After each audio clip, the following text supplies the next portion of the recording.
आपको ये लगता है कि रामायण महाभारत असल में हुए होंगे? It is 100% real. महाभारत और रामायण दोनों 100% रियल है। आज के पोस्ट ट्रूथ एरा में ऐसे वाइल्ड क्लेम्स जो रिलीजियस माइथोलॉजी को रियल हिस्ट्री बताने की कोशिश करते हैं, यूट्यूब पॉडकास्ट पे सुनना तो आम बात हो गई थी, पर अब ऐसी बातें टीवी पर भी खुल के की जा रही हैं। Roughly when do you think the incidents of the Kurukshetra war took place? When did the incidents of Mahabharata happen, roughly? In between 1900 to 1700, this event happened. तो इस वीडियो में हम जानेंगे कि इन हिस्टोरिकल क्लेम्स में कितनी सच्चाई है। Welcome to episode 1 of historical records AKA अति हास्य। वणक्कम। जॉर्ज ऑरवेल ने अपनी बुक 1984 में कहा था, Those who control the past control the future and those who control the present control the past। आज इंडिया में भी ऐसा ही कुछ देखने को मिल रहा है, जहां प्रेजेंटली पावर में बैठी बीजेपी गवर्नमेंट हमारे पास्ट को मैनिपुलेट करके अपने हिंदू राष्ट्र के फ्यूचर प्लान का रास्ता तैयार कर रही है। तो सनातन धर्म का मुद्दा हिंदू राष्ट्र है, इसलिए हम कहते हैं हिंदुस्तान हिंदू राष्ट्र है। तो भारत हिंदू राष्ट्र है। हिंदू राष्ट्र है। इस राष्ट्र को हिंदू राष्ट्र होना ही पड़ेगा। भारत को हिंदू राष्ट्र बनाना ही आवश्यक है। संविधान में परिवर्तन होगा, धर्मनिरपेक्ष शब्द हटाया जाएगा, हिंदू राष्ट्र घोषित किया जाएगा। जब हिंदू राष्ट्र हो जाएगा तब कितना आनंद आएगा। और एक बात ध्यान रखना, जो भी हिंदू राष्ट्र के रास्ते में आएगा उसका नामो निशान मिट जाएगा, चाहे वो कोई भी हो। और एक सेक्युलर रिपब्लिक को एक रिलीजियस राष्ट्र बनाने के मेजॉरिटेरियन एजेंडे के तहत इंडियन हिस्ट्री को रीराइट किया जा रहा है ताकि हिंदू सुप्रेमेसी इस्टेब्लिश हो पाए। और इसीलिए एक बीजेपी सीएम और आरएसएस के हेड दोनों ने रिसेंटली क्लेम किया कि इंडिया का रिलीजियस कल्चर पिछले 5000 साल से सेम रहा है। 5000 साल से मेरा देश को, मेरा जन्मभूमि को लोग भारत नाम से जानता था। आज भी 5000 साल पुराना सनातन धार्मिक जीवन जो भारत का आज भी यहाँ देखने को मिलता है, वैसा का वैसा देखने को मिलता है। पर ये एक बहुत ही वीक और इनएक्यूरेट क्लेम है, क्योंकि अप्रोक्सीमेटली 5000 साल पहले हमारी हिस्ट्री में क्या चल रहा था इसके हिस्टोरिकल एविडेंसेस हमारे पास हैं। हड़प्पा या फिर Indus valley civilisation Indian subcontinent में ओल्डेस्ट रिकॉर्डेड सिविलाइजेशन है, जो ब्रॉन्ज एज के टाइम एग्जिस्ट करता था along with Egypt, Mesopotamia and China. पर ये इन सबसे बड़ा था in terms of area and population. इस सिविलाइजेशन की 1000+ साइट्स को डिस्कवर किया जा चुका है, जिनसे पता लगता है कि यहाँ की सिटीज बहुत ही वेल प्लान्ड थी, जहाँ पर multi storey buildings, sophisticated drainage and water supply systems थे, और प्रोबेबली दुनिया के first indoor toilets, proto showers और पब्लिक पूल्स और डस्टबिन्स भी थे। इस एरा के हजारों सील्स पाए गए हैं, जिनमें एक हड़प्पन स्क्रिप्ट भी मिलती है, पर आज तक ये स्क्रिप्ट डिसाइफर नहीं हो पाई है। और कई एक्सपर्ट्स का ये भी मानना है कि शायद ये कोई स्क्रिप्ट नहीं बल्कि एक सिस्टम ऑफ सिंबल्स या एबिकस टाइप का कोई सिस्टम है। उस समय की दूसरी सिविलाइजेशन से मिले सील से ये भी पता लगता है कि हड़प्पा सिविलाइजेशन और उस टाइम की बाकी सिविलाइजेशंस में ट्रेड रिलेशंस थे, और मेसोपोटामिया में हड़प्पन सिविलाइजेशन को मेलुहा नाम से जाना जाता था। अर्ली 1920s तक हड़प्पा और मोहनजोदारो मिलने से पहले इंडिया की रिकॉर्डेड हिस्ट्री बुद्ध के टाइम यानी अराउंड 600 BC से स्टार्ट होती थी। तो ये जानने के लिए कि 5000 साल पहले हड़प्पा सिविलाइजेशन में कोई रिलीजन था कि नहीं, मैंने बात की प्रोफेसर डॉक्टर रुचिका शर्मा से। यू आर द प्रोफेसर, आपने बच्चों को पढ़ा, आपने पढ़ा, प्रोफेसर आप हैं। और हिस्ट्री पर अपने यूट्यूब चैनल पर वीडियोस भी बनाती हैं। तो डॉक्टर रुचिका से मेरा पहला सवाल ऑफकोर्स ये था कि क्या हड़प्पन सिविलाइजेशन में कोई रिलीजन था? Of course religion था, there's no doubt about this, because हमें बहुत evidence है। We have found very interesting seals जहाँ पर rituals depicted हैं। So for example, there is a seal called the tree goddess seal, wherein there is a woman, she's emanating from a tree, and उसके आसपास लोग ऐसे sir झुका रहे हैं। So we know that she probably that person is worshipped in some way. There is of course the very famous Pashupati seal, जिसको लोग आज मानते हैं कि probably represents Shiv, which is absolutely incorrect. There is actually nothing in that seal that shows that it represents Shiv. One of the biggest thing that people think is that उस seal में Shiv इसलिए है because he is sitting in a yogic posture. Sure, Shiv is a yogi, but Shiv is a Puranic god जिनका उससे पहले रुद्र है जो Vedic god है. Now Rudra is not a yogi. Again, why he is not a Shiv? Rudra is not Pashupati. He is Pashugna, somebody who kills animals, because he's a destructive force, right? वो जो seal है, Pashupati seal, actually उसका technical name है seal 420. It's basically a shaman. right? इसको shaman भी बोलते हैं. हाँ, shaman. One who, will appropriate the powers of an animal. So for example, वो bull की powers appropriate करके strong हो जाएगा and will heal you. The IVC seal has Shiv on it. वो it's like what is called as, जो मुझे बहुत खराब लगता है, लोग बहुत करते हैं इस चीज़ का, superimposition of the present onto the past. भाई आज अगर मुझे इसके साथ कोई पैरेलल मिल गया तो मैं उसको बस उस पे चिपका दूंगा. और ऐसा ही super imposition of present onto the past Harappan civilisation के एक और आर्कियोलॉजिकल फाइंडिंग करने वाले joint director of ASI Sanjay Manjul ने खुद किया. This is original chariot. This is the original chariot जो हमने एक्सकवेशन से निकाला है. ये एक आदमी इस पे चढ़ के वॉर कर सकता है. This is war chariot. Elite class का ये चैरियट दिखाई देता है जिसकी चर्चा लगातार, चाहे रामायण हो, महाभारत हो, वेद हो.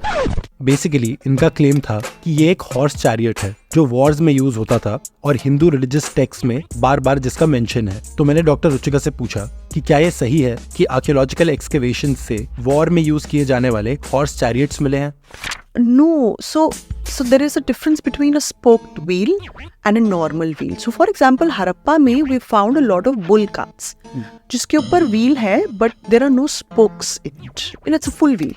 Spoked wheel is the unmistakable symbol of the Rigvedic civilization. वहाँ spoked wheel के chariots में. क्योंकि वो हॉर्स बेस्ड है. हॉर्स का तो एविडेंस हड़प्पन सिविलाइजेशन में कोई मिलता ही नहीं हमें. Because India is not a natural habitat of the horses. It's too hot. So the horses come post the Indus valley civilisation. जी. और Indus valley civilisation agricultural. Absolutely. But the people who come from the steppes are pastoralists. The people who are called the Aryans. The Aryans. जो कि indigenous लोग नहीं थे इस land के जिसमें हम आज रहते हैं. वो यहाँ से नहीं थे. वो हॉर्सेस लाए और ब्राह्मणिकल रिलीजन या वैदिक रिलीजन जो है उसका बर्थ उन्होंने किया. जब से सृष्टि का प्रारंभ हुआ तब से सनातन धर्म है. जनता को आप मूर्ख समझना बंद कर दीजिए. इस प्रकार की बचकाना बातें किसी के गले नहीं उतरती. लोग मजाक उड़ाते हैं. Archaeologically and otherwise linguistically there is so much of difference, at least 500 years का difference between the Indus Valley civilization declining and the first wave of Aryan migrations happening. तो माइग्रेशन का भी कुछ एविडेंस नहीं है. The idea that Aryans are coming from outside, बहुत लोग ये मानते नहीं है. And मैं यही टर्म यूज करूंगी, मानते नहीं, because it's only a belief. Because now it's proven beyond a doubt के वहाँ से आए. There are 2 genetic studies, one in Cell, one in Science. This is not just मेरी स्टडी नहीं है.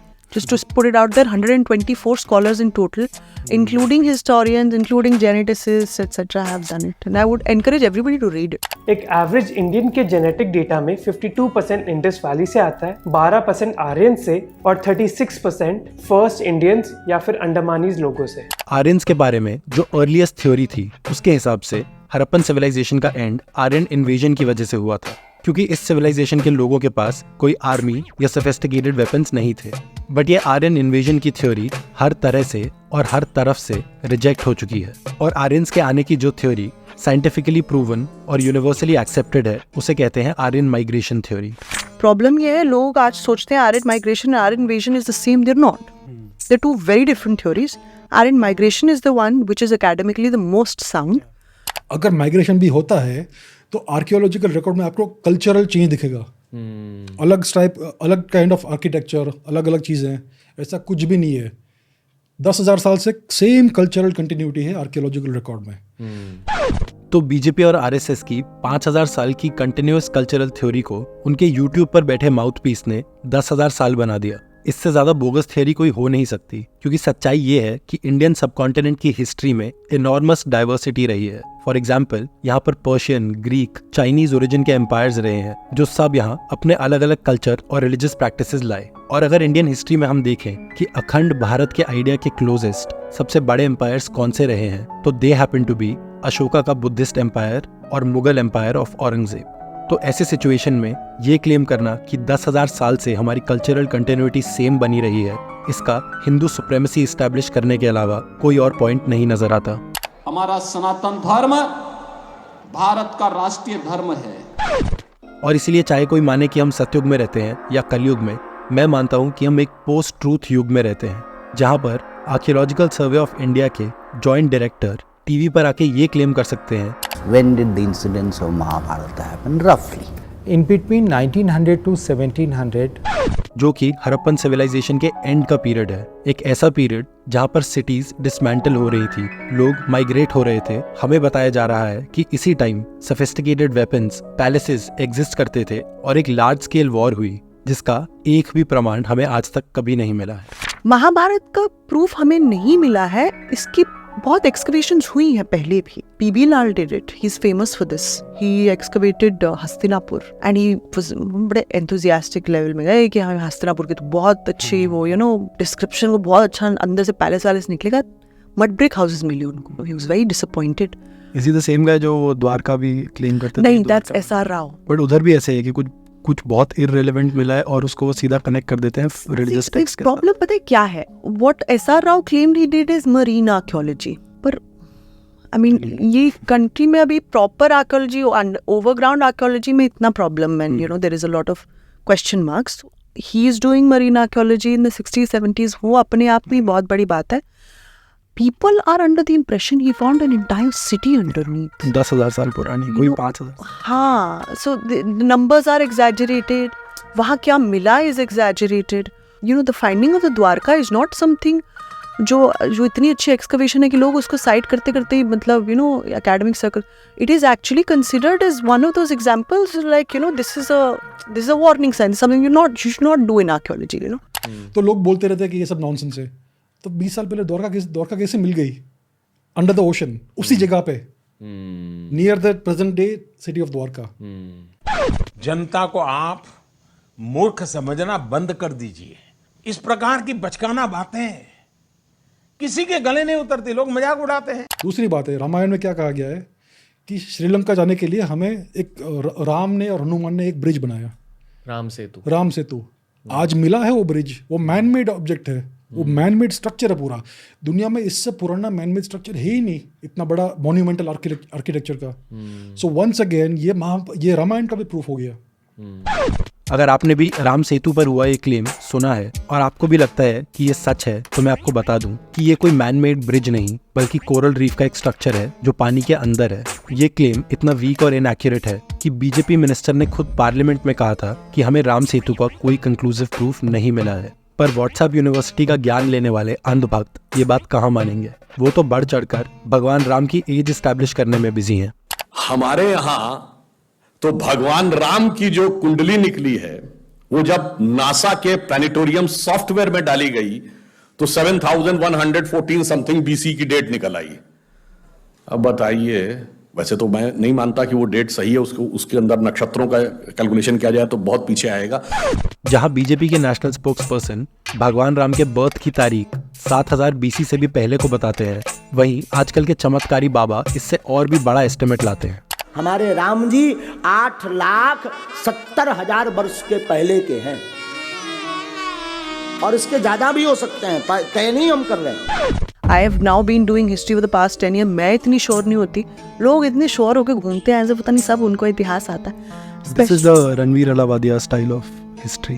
यहाँ पर every video should be very definitive. Very def. कम से कम नहीं तो 10 अलग टाइमलाइन दिए हैं महाभारत और रामायण के अलग अलग गेस्ट ने। हाँ, so that in itself is a very shocking thing because especially for a time period जहाँ archaeological evidence बहुत कम है, उसके बारे में तो there are only more and more questions and very few answers.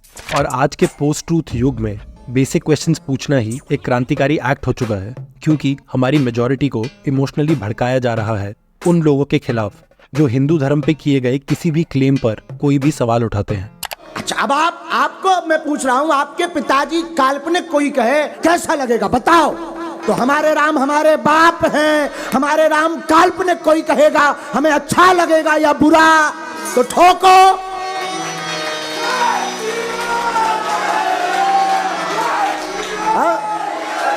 तो ठोको कि कोई एक उंगली उठाए और 100 हिंदुत्ववादी उसकी उंगली तोड़ दें तो दूसरे विचार भी ना कर पाए।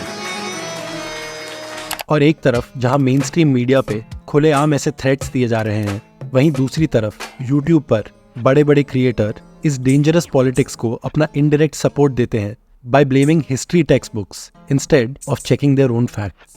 मतलब हिस्ट्री टेक्स्ट बुक्स में गलत इन्फॉर्मेशन और बुरी इन्फॉर्मेशन इन्फॉर्मेशन आपको दुख देगी, वो इन्फॉर्मेशन डालकर पहले तो आप बहुत सारे स्टूडेंट्स को दुख पहुंचा रहे हो, आप उनका एटीट्यूड बदल रहे हो और उन्हें वो थोड़ी लूजर मेंटालिटी दे रहे हो, बिल्कुल उनसे वॉरियर मेंटालिटी छीन रहे हो। बिल्कुल एग्जैक्टली।